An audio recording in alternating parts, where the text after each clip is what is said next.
ఐఐటీలో IIITలో BTech చేయాలనేది మీ డ్రీమా? అయితే ఇది ఇండియాలో ఒకే ఒక యూనివర్సిటీ వల్ల సాధ్యం. అదే జేకే లక్ష్మీపతి యూనివర్సిటీ. ఇప్పుడే సంప్రదించండి. రెడ్డి అనకూడదు, పాపం నా రెడ్డి సామాజిక వర్గం ఫీల్ అవుతుంది. ప్రకాష్, వాడు వీడు తేల్చుకుందామని చెప్పావు. నేను చెప్తా అన్నా నీకు నాకు మధ్య యుద్ధం. ఇది జీవితకాలం. రాజకీయంగా సరే, దేంతోనైనా సరే, జీవితకాలం నా కంఠంలో ప్రాణం ఉన్నంత వరకు నిన్ను వేటాడతా, నిన్ను 100% వేటాడతా. లేని ఆరోపణలు చేసి సమాజంలో నా గౌరవానికి భంగం కలిగించిన నిన్ను, నా ఆత్మగౌరవానికి దెబ్బ కొట్టిన నిన్ను వదిలిపెట్టే ప్రసక్తే లేదు. నీ అక్రమ ఆస్తుల దగ్గర నేనుంటా. నువ్వు చేసే రాజకీయ పోరాటం ఎలా చేస్తావో నేను చూస్తా. ఇంత నీచ చరిత్ర కలిగిన నువ్వు నా గురించి మాట్లాడతావా?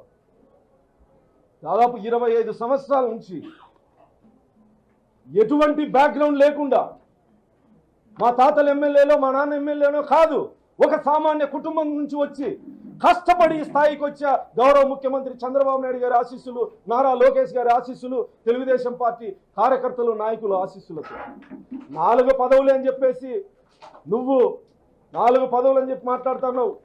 నేను గర్వంగా చెప్పుకునే 5వ పదవి ఉంది. ఇప్పుడున్న పదవులు కాల పరిమితి అయితే ఉండొచ్చు, పోవచ్చు. తెలుగుదేశం పార్టీ కార్యకర్తని, పసుపు సైనికుణ్ణి, ప్రాణం ఉన్నంత వరకు పసుపు జెండాను మోసేటువంటి సైనికుని గర్వంగా చెప్తా. ఇది నా మొదటి పదవి, 5వ పదవి. నేను గర్వంగా చెప్పగలను. ప్రకాష్, రోజు ఇద్దరు రోడ్డు మీదకి వచ్చినారు. ఇద్దరు, ప్రకాష్ రెడ్డి, ఇంకొక ఆయన, పేరెందుకు చెప్పాలే, పక్కకి వెళ్ళి ఆడుకోమని చెప్దాం అనుకున్నా. వీళ్ళిద్దరికి ఒకే సారూప్యం ఉంది. ఒకరు రెడ్డి సోదరుడి ఇంట్లో ఉండి ఇల్లు ఖాళీ చేయకుండా బాడిగీకున్నటువంటి వ్యక్తి, ఇంకొక అతను కురవ సోదరుడి ఇంట్లో ఉండి బాడిగీకోకుండా ఇల్లు ఖాళీ చేయనటువంటి వ్యక్తి. ఈరోజు వీళ్ళిద్దరు కలిసి పోరాటం చేస్తాండ్రు. ఇద్దరు కలిసి ఒకే చోటే ఉన్నారనుకుంటా. ఎవరు ఎక్కువ రోజులు బాడిగీకుండా ఉన్నామో అని చెప్పి సిగ్గుందా అసలు?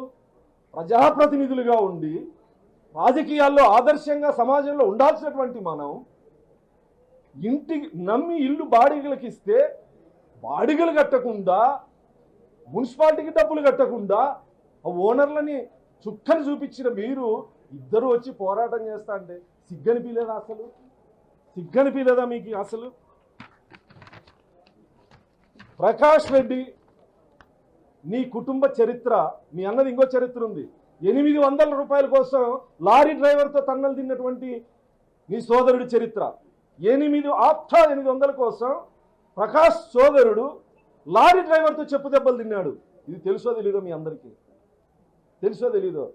ప్రకాష్, నేను ఈ సందర్భంగా మాట్లాడుతా ఉన్నా. హెచ్చరిక అనుకుంటావో ఏమనుకుంటావో, ఈ పోరాటం నువ్వు కాదు, వెనక దాక్కున్నాడే నీ అన్న చంద్రశేఖర్ రెడ్డి. నా ఆరాధ్య దైవం నారా చంద్రబాబు నాయుడు గారి కుటుంబం గురించి, నారా భువనేశ్వరి గారి గురించి, మా యువనేత నారా లోకేష్ గారి గురించి, బ్రాహ్మణి మేడం గురించి నీచంగా మాట్లాడిన నీ అన్నని కటకటాల వెనక పంపేంత వరకు నా పోరాటం ఆగదు. నువ్వు ఎర మాత్రమే, నీ అందానా సరా ఖబర్దార్ తోపుదుర్తి అని చెప్పి సందర్భంగా హెచ్చరిస్తున్నా. నీకు చేతనైంది చేసుకో. భయపడే కులంలో పుట్టలే. మహా అయితే నువ్వు పొట్టేలు నరికించావో లేదా కోడి కోసింటావో. దున్నపోతు తల నరికే దొమ్మ పొగరున్న కులంలో పుట్టా ప్రకాష్. భయం అనేది నాకు తెలీదు. పోరాటమే ఊపిరిగా ఇంతవరకు వచ్చా. నీలాంటి ఉడత ఊపుగాలని ఎంతో మందిని చూసా. భయపడే ప్రసక్తే లేదు. ఈ రోజు నుంచి ఈ రాయలసీమ ఫ్యాక్షన్ చరిత్రలో కానీ గొడవల్లో కానీ రెడ్డికి గొడవ ఉండొచ్చు, రెడ్డికి కమ్మకి గొడవ ఉండొచ్చు, మాదిగకి రెడ్డికి గొడవ. నువ్వు ఫ్యాక్షన్ అని పేరు పెట్టుకుంటావో, ఏం పేరు పెట్టుకుంటావో, ఎంఎస్ రాజు మాదిగా, తోపుతుర్తి ప్రకాష్ రెడ్డి అని నేను అనను. ఆ సామాజిక వర్గం బాధపడుతుంది, వాళ్ళు నిజంగానే బాధపడుతున్నారు. ఇలాంటి నీచ్ కమింగ్ ఆ కులంలో పుట్టడం వల్ల వాళ్ళ ఆత్మగౌరవాన్ని కూడా దెబ్బతీస్తున్నాడని చెప్పేసి గౌరవ ముఖ్యమంత్రి చంద్రబాబు నాయుడు గారు, మా యువనేత నారా లోకేష్ గారు రాష్ట్ర అభివృద్ధి కోసం అహర్నిశలు కష్టపడతా ఉంటే, పరిశ్రమలు ఒకవైపు, రాజధాని ఒకవైపు, టార్గెట్ లోకేష్ అని ఆ కూత నీ నోటి నుంచి వచ్చే ముందు ఎంఎస్ రాజు గుర్తుకు రావాలి ప్రకాష్, ఎంఎస్ రాజు గుర్తుకు రావాలి. నీ టార్గెట్ లోకేషా, మాతో తెలుసుకోవా నీ మగతనం ఏందో.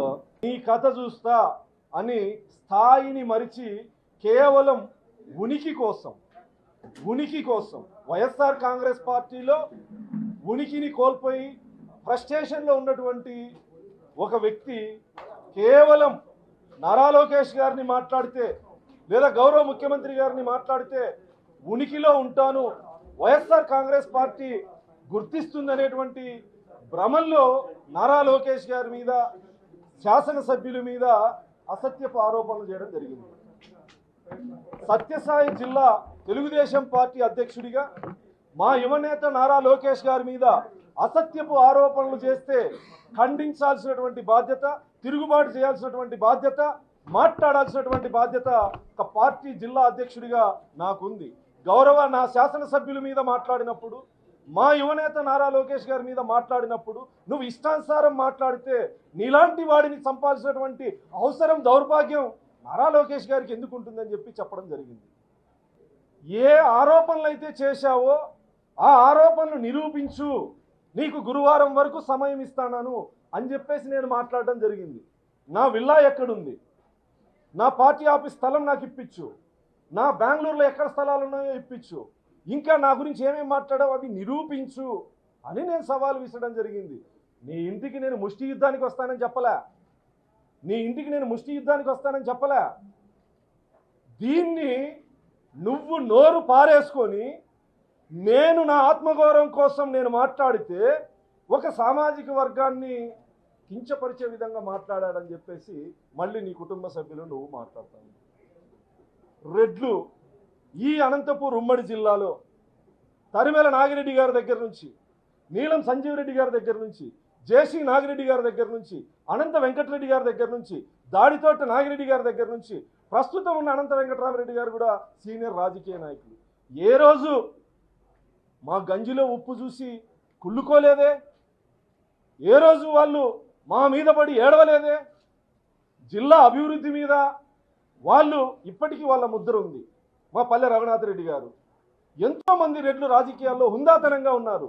నీలాగా చిల్లర రాజకీయాలు, ఉనికి కోసం అసత్యాలు, అబద్ధాలు ఏ రెడ్డి శాసనసభ్యులు మాట్లాడలేదే. నువ్వు మాట్లాడిన అసత్యపు ఆరోపణలు నేను తిప్పికొట్టా. నా యువనేతకు నిన్ను హత్య చేయాల్సినటువంటి కర్మ లేదు అని చెప్పి మాట్లాడడం జరిగింది. దానికి నువ్వు రాజకీయంగా ఎదుర్కో. నా కులాన్ని హేళన చేస్తావు, నాకు ఆస్తులు ఉన్నాయంటావు, నా పరువుకు భంగం కలిగే విధంగా మాట్లాడతావు, హేళనగా మాట్లాడతావు. నేను భూస్వామిని, నాకు ఆస్తులు ఉంటాయి అని మాట్లాడే నీ అగ్రకుల దురహంకారం ముందు నేను ఆత్మగౌరవ పోరాటం చేస్తే నీ కులం నీకు అండగా రావాలన్నా, రెడ్లు ఏకం కావాలని పిలుపునిస్తావా? రెడ్డి సామాజిక వర్గం గురించి నేను మాట్లాడలేదే, మాట్లాడను కూడా. నా ఎదుగుదలలో నాకు రెడ్డి మిత్రులు ఉన్నారు, నా ఎన్నికల్లో నాకు సపోర్ట్ చేసిన రెడ్డి మిత్రులు ఉన్నారు, ఇప్పటికీ రెడ్డి మిత్రులు ఉన్నారు. ఈరోజు నీ మీద నువ్వు చేసిన దుర్మార్గాలు కూడా నా రెడ్డి మిత్రులే పంపించారు.